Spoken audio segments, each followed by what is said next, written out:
ప్రపంచ రాజకీయ పరిస్థితులు రోజురోజుకు ఉద్రిక్తంగా మారుతున్నాయి.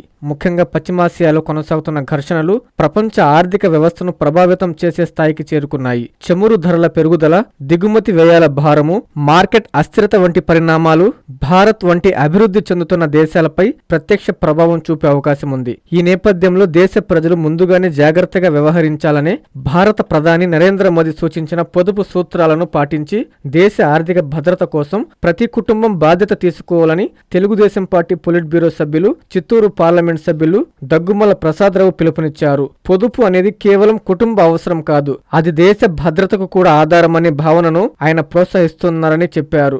దీనికి సంబంధించిన మరిన్ని వివరాలను ఆయన చిత్తూరు ఎంపీ కార్యాలయంలో మీడియాకు వెల్లడించారు. ప్రధానమంత్రి గారు హైదరాబాద్తో మాట్లాడుతూ భారతదేశంలో పొదుపు చేయాల్సిన అవసరం గురించి మాట్లాడారు. దానిలో భాగంగా బంగారం కొనుగోలు తగ్గించండి, అలాగే డీజిల్ వాడకం తగ్గించండి, గ్యాస్ వాడకం తగ్గించండి. దానివల్ల ఏమవుతుందంటే పొదుపు అవుతుంది.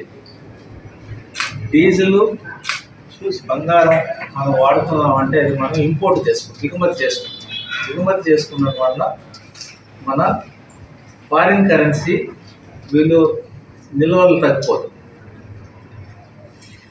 అంతకుముందు ఎట్లా ఉండేది అని అంటే ఫారిన్ కరెన్సీ నిల్వ ఉంటూనే మనం ఎగుమతి చేసేవాడు. ఎగుమతి చేసే దానిలో మనకి యుఏఈ ఎక్కువ చేసేవాడు, గల్ఫ్ కంట్రీలో, అమెరికాలో చేసేవాడు, తర్వాత యూరోప్లో చేసేవాడు. ఈ కంట్రీస్కి ఎగుమతి చేసే పరిస్థితి ఇప్పుడు లేదు, ఎందుకంటే యుద్ధ ప్రభావం వల్ల యుఏఈ ఎఫెక్ట్ అయిపోయింది, అమెరికా కూడా ఇన్వాల్వ్ అయింది దానిలో. తర్వాత యూరోప్ కంట్రీస్కి వెళ్ళడానికి హార్మోజ్ జలసంధి వలన ప్రాబ్లం వస్తుంది.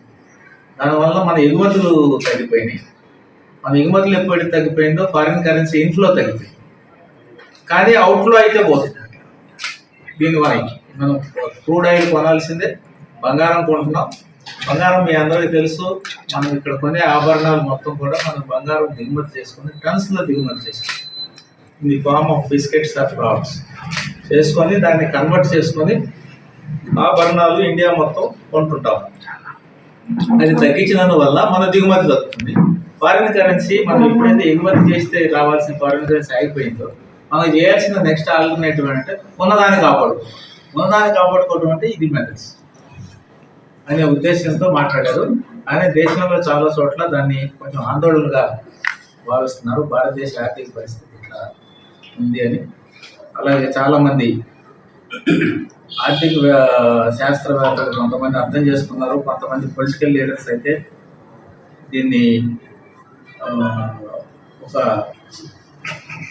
జాగ్రత్త తీసుకోవాల్సిన సూచనగా కాకుండా భయాందోళన కలిగించే విషయంగా ఉందని చెప్పి భావిస్తున్నారు. కానీ కాదు, ఇది భయాందోళన పడాల్సిన విషయం కానీ కంగారు పడాల్సిన విషయం కానీ భారతదేశం యొక్క భవిష్యత్తును ఆలోచించి రాబోయే 2-3 నెలల్లో ఈ మిడిల్ ఈస్ట్లో లేకపోతే వెస్ట్ ఏషియాలో మన పరిస్థితి ఏంటి అనే దానికోసం జాగ్రత్త తీసుకోవడం పాటు గౌరవనీయులు ప్రధానమంత్రి గారు ఈ పదాలు వాడటం జరిగింది.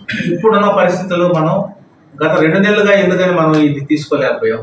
యుద్ధం ఆగిపోతుంది, మనం గవర్నమెంటే దీన్ని తీసేసుకుంటుంది నష్టాన్ని అని చెప్పి భావించారు. మీకు తెలిసే ఉంటుంది, పెట్రోల్ 1 లీటర్కి 18 రూపాయలు లాస్ వస్తుంది. 1 లీటర్ దేశంలో ఈ విధంగా చూస్తుంటే వేల కోట్ల రూపాయలు లాస్లో. దాన్ని మొత్తం గవర్నమెంట్ భరిస్తుంది, ఎందుకంటే ప్రజల మీద భారం మోపబడుతుందని చెప్పి ఇప్పుడు అది ఎంతకాలం నడిపించడానికి కష్టం. కాబట్టి యుద్ధ పరిస్థితులు, యుద్ధ వాతావరణం ఇంకా మళ్ళీ పెరిగిపోతా ఉంది. నిన్న కూడా చూశారు, మేజర్ ఆయిల్ రిఫైనరీ మీద బాంబింగ్ జరిగింది. దట్ ఈస్ ద బిగ్గెస్ట్ ఈ 2 నెలల వార్.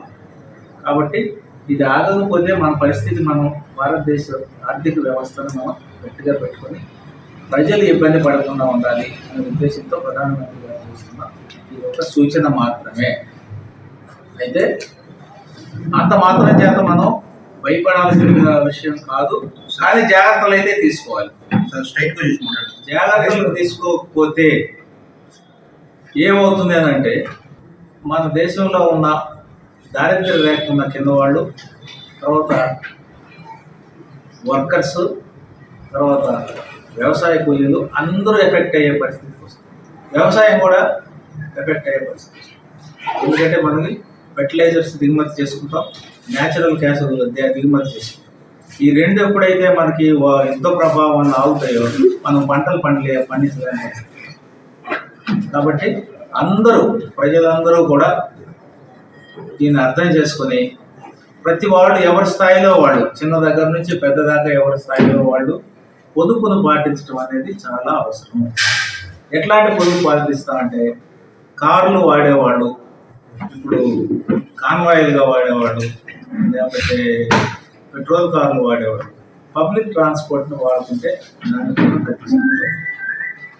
అలాగే గ్యాస్ వాడేవాళ్ళు పొదుపుగా వాడటం, విపరీతంగా వాడేసి రోజు నెలకు 2-3 సిలిండర్లు వాడేవాళ్ళు దాన్ని తగ్గించాలి. ఎందుకంటే గ్యాస్ కూడా దిగుమతి చేస్తుంది, కోర్టు నుంచి వస్తుంది, గ్యాస్ కూడా దిగుమతి చేస్తుంది. అందరికీ అందుబాటులో క్యాన్సర్ వైద్యం ఇప్పుడు నారాయణ హాస్పిటల్లో. డిపార్ట్మెంట్ ఆఫ్ ఆంకాలజీ, మా ఆంకాలజీ నిపుణుల వైద్య బృందం doctor M Srividya, senior consultant medical oncologist doctor B Manobhiram, senior consultant surgical oncologist doctor B Gurisai Ratnapriya, senior consultant radiation oncologist. మహిళలకు క్యాన్సర్ స్క్రీనింగ్ పరీక్షలు కేవలం 1499 రూపాయలు మాత్రమే. Cancer specialist and dentist consultation. పురుషులకు క్యాన్సర్ స్క్రీనింగ్ పరీక్షలు కేవలం 999 రూపాయలు మాత్రమే. Cancer specialist and dentist consultation సంప్రదించండి. Narayana hospital, super speciality block, first floor, B3, Chintareddypalem, Nellore.